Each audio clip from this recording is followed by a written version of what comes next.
Sobre a elevação de São Pedro do Sul à cidade, a vereadora socialista Fátima Pinho denuncia aquilo que considera ser uma imprecisão da proposta apresentada pelos deputados social-democratas sobre o número de habitantes na área das freguesias de São Pedro do Sul e Várzea. Na proposta que eles apresentaram, o documento que contém essa proposta, diz que São Pedro do Sul e Várzea que concentram mais de 8 mil habitantes e por isso faz sentido ser elevado à cidade. Acontece que isto é mentira. Nós ficamos estupefactos. Temos aqui um documento de um grupo parlamentar, de um partido, que contém uma imprecisão muito grave no mínimo. Portanto, nós neste momento nem sequer sabemos se é possível, porque à luz da lei parece que não é possível, que São Pedro do Sul ascenda à cidade, se eleva à cidade, tendo estas duas freguesias que estão em causa menos de 8 mil habitantes. Portanto, ficamos aqui num impasse, de qualquer forma. Seja como for, a proposta dos deputados do Partido Social Democrata contém uma imprecisão muito grave. Diz que fala de um número que não é real. Fátima Pinho afirma que a variação socialista faz todo o gosto na elevação de São Pedro do Sul à cidade, embora reconheça que as vantagens não serão muitas. Contudo, esperam os socialistas que a imprecisão sobre o número de habitantes seja esclarecida. Relativamente à elevação da vilaridade, nós fazíamos todo o gosto que isto acontecesse. Em termos de vantagens, não há grandes vantagens.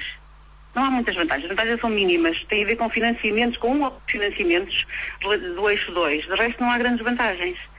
Agora, acho que sim, mas de qualquer forma, eu prefiro sempre ter uma boa vila do que uma pequena cidade das mais pobres do país. Portanto, temos que ver bem este assunto, como é óbvio, não é?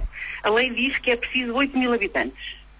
E a proposta do grupo parlamentar do PSD diz aqui que as duas freguesias juntas têm mais de 8 mil habitantes, e isso é mentira, de facto. Doutor, mas essa questão numérica certamente tem sido já ultrapassada em outros casos. Eu recordo-me, por exemplo, quer o caso de Santa Combadão, quer o caso de Tarouca, que são aquelas duas cidades mais recentes, digamos assim, no Distrito de Viseu. Há a impressão que nem uma nem outra terão os 8 mil habitantes que a lei estipula. De qualquer forma, na sua opinião, enquanto vereador do PS, esta é uma questão fundamental, a elevação de São Pedro do Sul à cidade, ou há outras prioridades para onde o poder local e o poder nacional deveriam estar voltados nesta altura?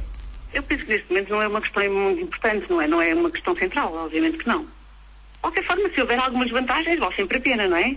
Agora, não correndo o risco de sermos uma das mais pequenas cidades do país, ou a mais...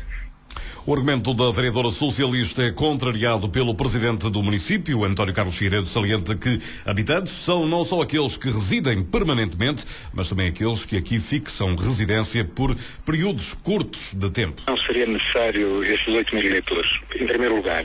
E, aliás, eu tive a oportunidade de ouvir, e como referiu muito bem, temos o caso de Tarouca, temos o caso de Santa Comba, etc., que não prefazem esses 8 mil habitantes. Sendo assim, Sr. Presidente, sendo assim, também não haveria necessidade de pôr lá na proposta que existe, não é? Eu vou passar a explicar.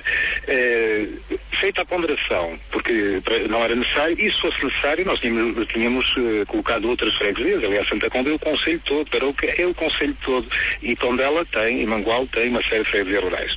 Não é isso que está em causa, é que, como compreende e julgo que é perfeitamente entendível, conta para aqui a consideração dos habitantes, e os habitantes têm que se considerar não só aqueles que têm residência permanente, mas aqueles que habitam por espaços de 15 dias, que são os aquistas, os termalistas, e não é por acaso que nós temos registadas mais de 200 mil dormidas anuais, o que corresponde a uma permanência que ultrapassaria largamente, atingiria talvez os 12 mil habitantes.